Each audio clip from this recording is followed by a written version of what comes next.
الرحمن الرحیم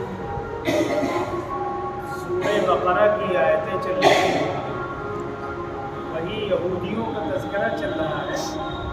وَمِنْهُمْ أُمِّيُّونَ لَا يَعْلَمُونَ الْكِتَابَ إِلَّا أَمَانِيَّ۔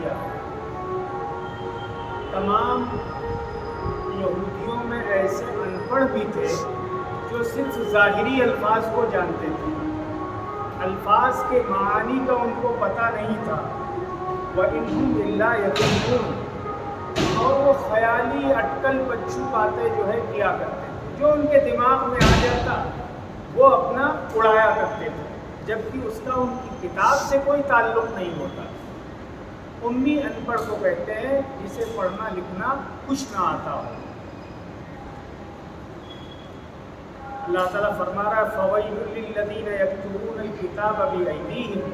یہودیوں میں جو کچھ ذہین اور بڑے عالم تھے وہ پیسے کے چکر میں کچھ اپنے پاس سے لکھ کر کے دے دیتے تھے ان لوگوں کو جو صرف بیچارے الفاظ جانتے تھے، معنی نہیں جانتے تھے۔ فَوَيْلٌ لِّلَّذِينَ يَكْتُبُونَ الْكِتَابَ، تو ویل ہو، ہلاکت ہو ان لوگوں کے لیے جو اپنے ہاتھوں سے کچھ تحریریں لکھ لیتے ہیں، جو کچھ اپنے قلم سے اپنی تحریریں کچھ لکھ لیتے ہیں۔ ثم یقولون ھذا من عند اللہ، اور پھر وہ کہتے ہیں کہ یہ اللہ کے پاس سے حکم آیا، اللہ کے پاس سے حکم آیا۔ مقصد کیا ہوتا تھا؟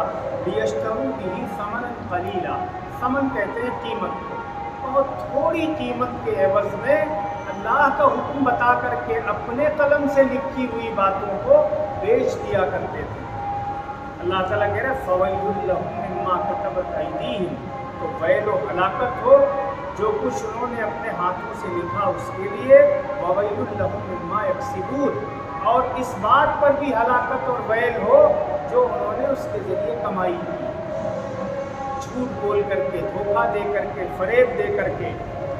اور جب ان سے کہا جاتا اس کے عوض میں تم کو جہنم کی آگ میں چلنا پڑے گا، وَقَالُوا لَن تَمَسَّنَا النَّارُ، تو کہتے ہیں آگ ہم کو ہرگز نہیں پکڑے گی، إِلَّا أَيَّامًا مَّعْدُودَةً، مگر چند دن۔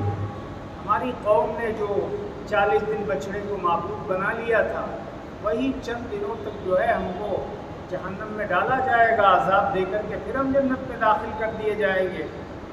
اللہ تعالیٰ کہہ رہا ہے کہ محبوب ان سے پوچھو قُلْ اتَّخَذْتُمْ عِندَ اللَّهِ عَهْدًا، کیا تم نے کوئی رجسٹرڈ ایگریمنٹ کر رکھا ہے اللہ سے، کوئی عہد و پیمان کر رکھا ہے کہ اللہ مجبور ہے تم کو جنت میں داخل کرنے کے لیے؟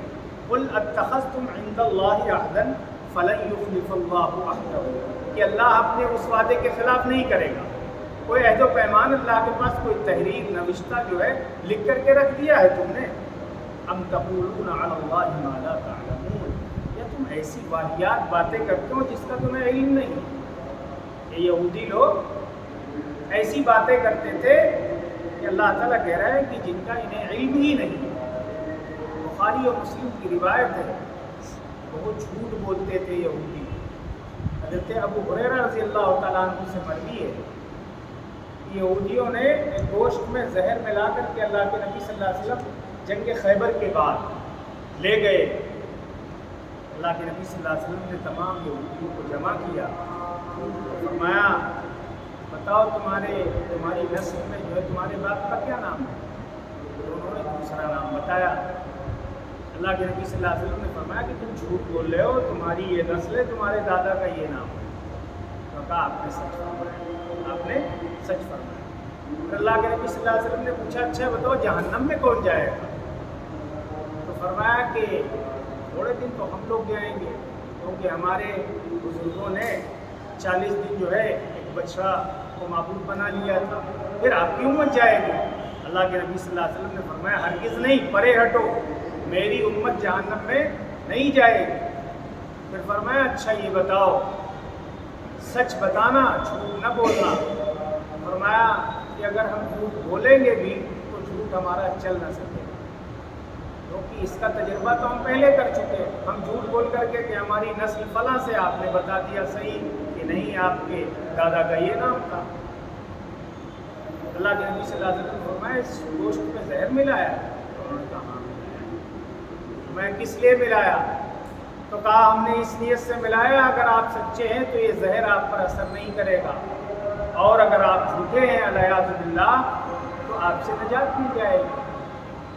اللہ کے نبی صلی اللہ علیہ وسلم نے بتا دیا کہ اس میں زہر بھی ملا ہوا، حالانکہ بہت جھوٹ بولنے کی انہوں نے شروع میں کوشش کی اور اسی ارادے سے آئے تھے کہ ہم ان کو دھوکہ دے کر کے ہلاک کر دیں، زہر کھلا دیں۔ اللہ کے نبی، حالانکہ ایک موقع پر اللہ کے نبی صلی اللہ علیہ وسلم کو زہر دیا گیا ہے اور آپ نے کھا لیا ہے، اور اس کا اثر عین اس وقت جب نیزہ کا عالم تھا، جب روح پرواز کر رہی تھی، تو آپ نے فرمایا کہ اس زہر کا مجھ پہ اثر ہے، زہر کا مجھ پہ اثر ہے۔ تو فرمایا بہت جھوٹے ہوتے ہیں، یا تو یہ ایسی باتیں کر رہے ہیں کہ جن کا اسے علم نہیں۔ بلا من کسب سیئۃ او احاطت بہ خطیئۃ، یہاں اللہ تعالیٰ فرما رہا ہے کہ جس نے جیسے برے اعمال کیے ہیں، وہ احاطت بہ خطیئۃ، اس کی خطائیں، اس کے گناہ اس کو گھیرے ہوئے ہیں، فاولئک اصحاب النار، وہی جہنمی لوگ، وہی گناہوں کے اعتبار سے ہم کو سزا ملے گی، گناہوں کے اعتبار سے ہم کو سزا ملے گی۔ اور فرمایا ہم فیہا خالدون، اور یہی ہمیشہ اس میں رہیں گے، یہی اس میں ہمیشہ رہیں گے۔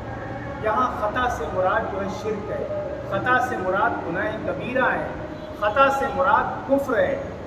یہ جو کبیرہ گناہ، بڑے گناہ جو ہم سے ہو جاتے ہیں، اللہ کے نبی صلی اللہ علیہ وسلم نے فرمایا اگر کسی کو شرمندگی ہو گئی، احساس ہو گیا، اور اس نے اللہ کے سامنے حضور قلب سے اللہ کو بڑا سمجھ کر کے، اپنا خالق مالک سمجھ کر کے، رو کر کے اللہ کے سامنے معافی مانگ لی، تو اللہ تعالیٰ اس کو معاف کر دے گا، اس کو معاف کر دے گا۔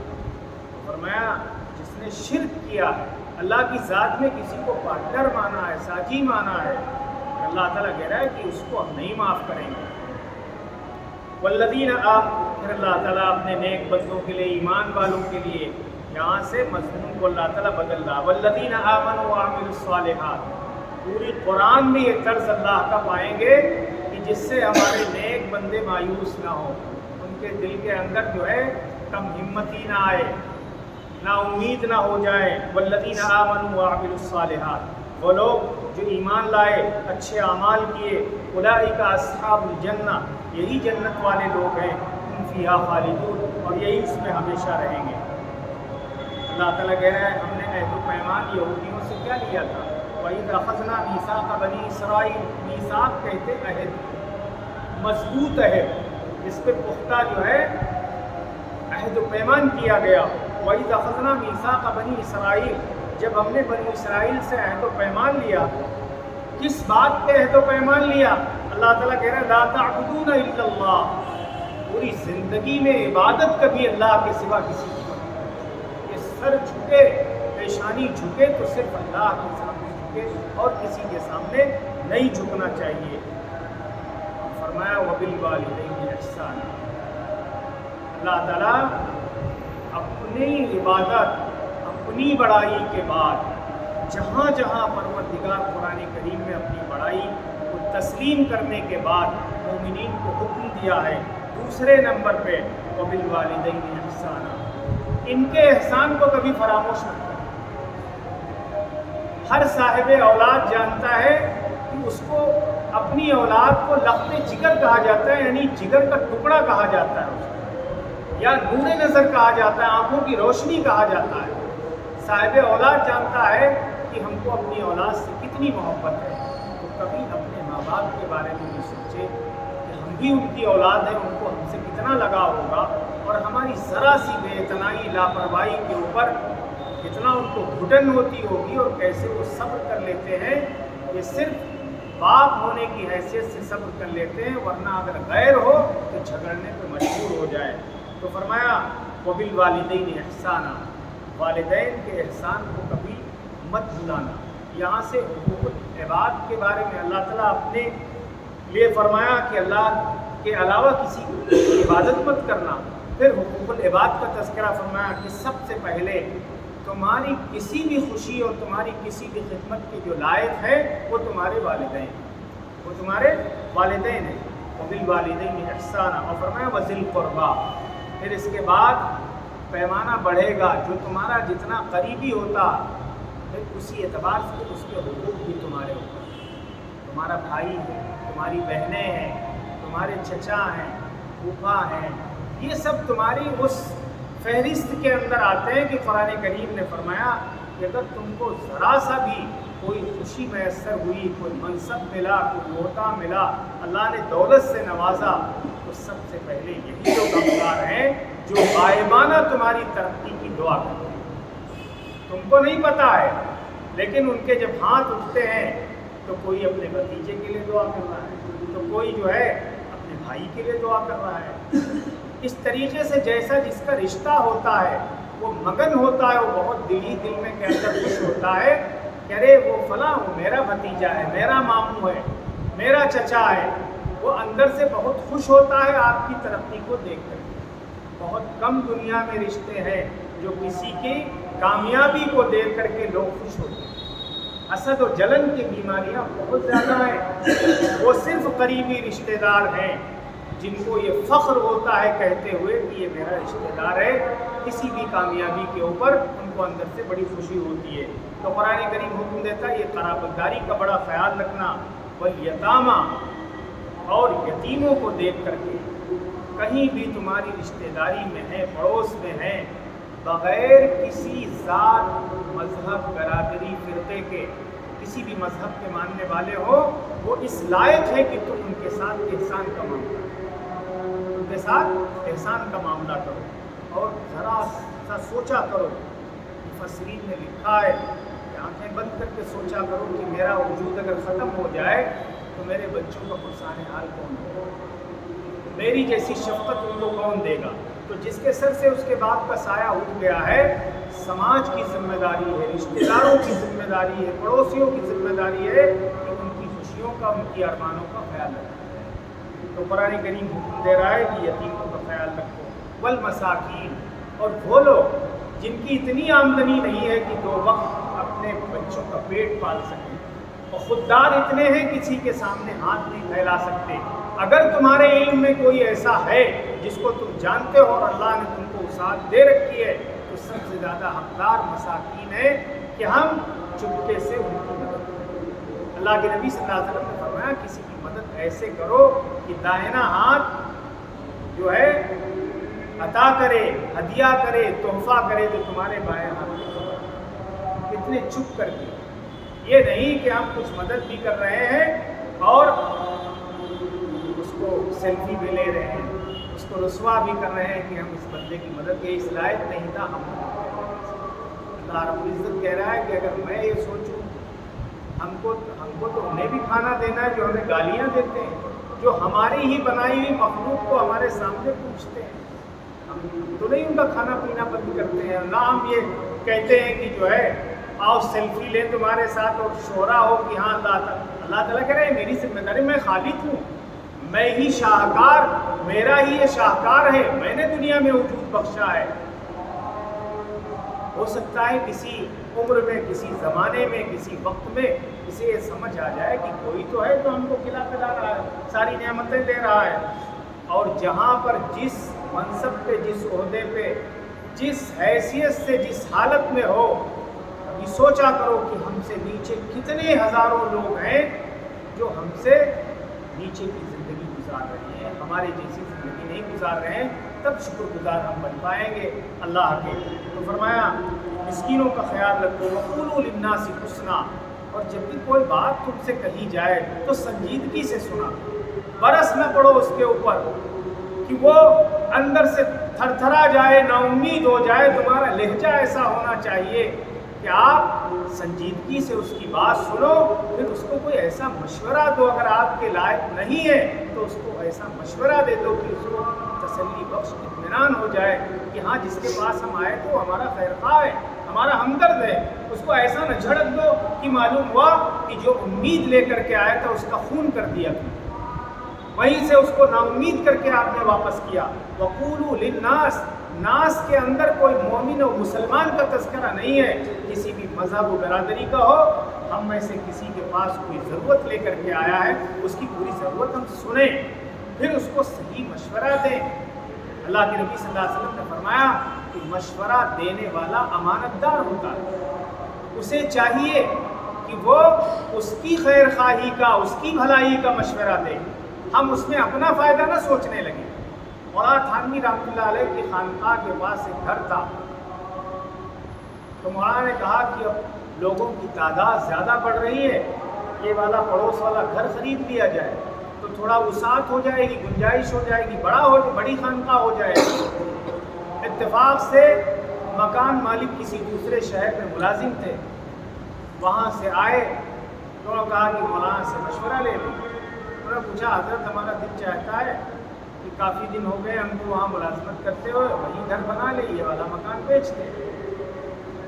تو مولانا صاحب نے کہا کہ اس کو مت بیچیں، اس سے تمہارے بچپن کی یادیں جڑی ہیں، اسی میں تمہاری پرورش ہوئی ہے، اسی میں تمہارے والدین نے زندگی گزاری، اسی میں بچپنا گزرا ہے، اس کو مت بیچو، اسی کے سہارے تم کبھی آیا کرو گے تو تم اپنے دوستوں سے مل لیا کرو، ان کے ساتھ کبھی تمہاری ملاقات ہو جائے گی جن کے ساتھ بچپنا گزارا ہے۔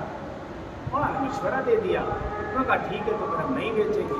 جب چلے گئے وہ تو مولانا نے پوچھا، مولانا سے ان کے مریدین نے پوچھا حضرت یہ تو عجیب بات ہے، ابھی 2 دن پہلے تو آپ کہہ رہے تھے اس کو خرید لیا جائے، اور جب شکار ہاتھ میں آئی تو آپ نے مشورہ دے دیا اس کو مت بیچو۔ تو مولانا نے کہا کہ میں نے ایک حدیث پہ عمل کیا، جس سے مشورہ لیا جائے وہ امانت دار ہوتا ہے۔ امانت داری کا مطلب یہ ہوتا ہے کہ تم مشورہ لینے والے کی بھلائی کا خیال کرو، اپنے فائدے کا اس میں جو ہے مت سوچو، تم اسی میں دماغ لگانے لگو کہ ہاں ہمارا اس میں کتنا فائدہ ہو سکتا ہے۔ نہیں، مشورہ لینے والا تمہارے پاس آیا ہے تو یہ تم امانت دار ہو، اس کی خیر خواہی کا خیال رکھو۔ کہا ہم نے سوچا کہ اس میں بھلائی اس کی یہ ہے کہ اس کے جو قریبی لوگ ہیں، دوست احباب ہیں، جن کے ساتھ بچپنا گزارا ہے، اسی مکان کے سہارے کبھی نہ کبھی ان سے ملاقات ہو جائے۔ تو جب بھی ہمارے پاس کوئی شخص آئے مشورہ لینے کے لیے، تم کو کچھ سمجھ کر کے آیا ہے اور تم اپنی قابلیت میں اس کو ڈانٹ ڈپٹ کر بھگا دیا، جھڑک دیا اس کو، نہ سوچو سرد آہوں کے اندر بہت گرمی ہوتی ہے، اللہ تعالیٰ کے عرش کو ہلا دیتے ہیں غریبوں کی آہیں، مظلوموں کی آہیں اللہ کے عرش کے پائے کو ہلا دیتی ہیں۔ اللہ تعالیٰ کہتا ہے کوئی رکاوٹ نہیں ہوتی ہے بیچ میں اس آہ کے اور ہم تک پہنچنے میں، ماں باپ کی آہوں میں کوئی رکاوٹ نہیں ہوتی ہے، مظلوم کی آہ میں کوئی رکاوٹ نہیں ہوتی ہے، غریبوں کی آہ میں کوئی رکاوٹ نہیں ہوتی ہے۔ اللہ تعالیٰ ذرا سے دیر میں کچھ کا کچھ فیصلہ کر سکتا ہے۔ تو اللہ تعالیٰ کہہ رہا ہے جب بھی تمہارے پاس لوگ آئے، تم کو کچھ سمجھ کر کے لوگ آتے ہیں، وَقُولُوا لِلنَّاسِ حُسْنًا، حسن اخلاق سے پیش آؤ۔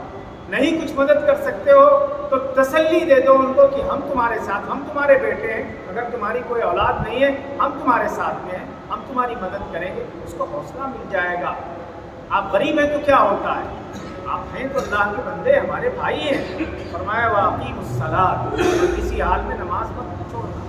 یہ یعقوب کو بھی جو ہے اللہ رب العزت کہہ رہا ہے جسے عہد و پیمان لیا تھا، وَأَقِیمُوا الصَّلَاةَ وَآتُوا الزَّکَاةَ، اور اللہ نے کچھ دے رکھا ہے تو غربا کا جو حق تمہارے پاس ہے وہ ان کو دے دیا ان کا، اور وہاں جب کچھ پہنچے گا، اطمینان ہوگا، تو ان دلوں سے جو دعائیں نکلیں گی وہی تو کوچ ہوں گی ہماری آفات اور بلاؤں سے بچنے کے لیے، انہی سے تو ہم بچیں گے۔ اللہ رب العزت کہتا ہے ان کی زبان سے جو دعائیں نکلیں گی دل سے، اس سے تمہاری حفاظت ہوگی۔ ثم تولیتم الا قلیلا منکم، اللہ تعالیٰ کہہ رہا ہے اس کے باوجود بھی وہ سب لوگ گردانی پہ اتر آئے، اللہ قلیلا منکم، قلیل کہتے تھوڑے کو، مگر بہت تھوڑے لوگ ہیں جو اس کے پابند ہیں۔ اتنی بڑی بستی ہے، معلوم ہے یہ عشاء کے نمازی ہیں، وہ تھوڑے ہی لوگ تو ہیں آبادی کے اعتبار سے، جو اللہ کا شکر ادا کرنے آئے کہ اللہ رب العزت صحیح سالم ہمارا دن گزر گیا، اللہ تعالیٰ سجدے شکر ادا کر کے گھر واپس جا رہے ہیں، رات بھی صحیح سالم گزرے، ایک رات ہی تو تمام جو ہے دنیا کا نظام ادھر سے ادھر ہو جاتا ہے۔ ہمارے پڑوس میں آصف بابو تھے، وہ رات ہی تو تھی، ایک رات آخری رات ثابت ہوئی، ماں اہل و عیال کو دنیا سے گزری، کیا راتیں اس نے اور نئی مکان میں گزاری تھی؟ ایک ہی رات تھی جو ہست سے نیست کر دیا، تھے سب کچھ لیکن نیست ہو گیا، کچھ بھی نہیں رہا، نہ اولاد رہی، نہ خود رہے، نہ بیوی، کوئی چیز۔ تو فرمایا بہت تھوڑے لوگ تھے، وَأَنْتُمْ مُعْرِضُونَ، اللہ تعالیٰ کہہ رہا ہے کہ تم منہ موڑتے ہو،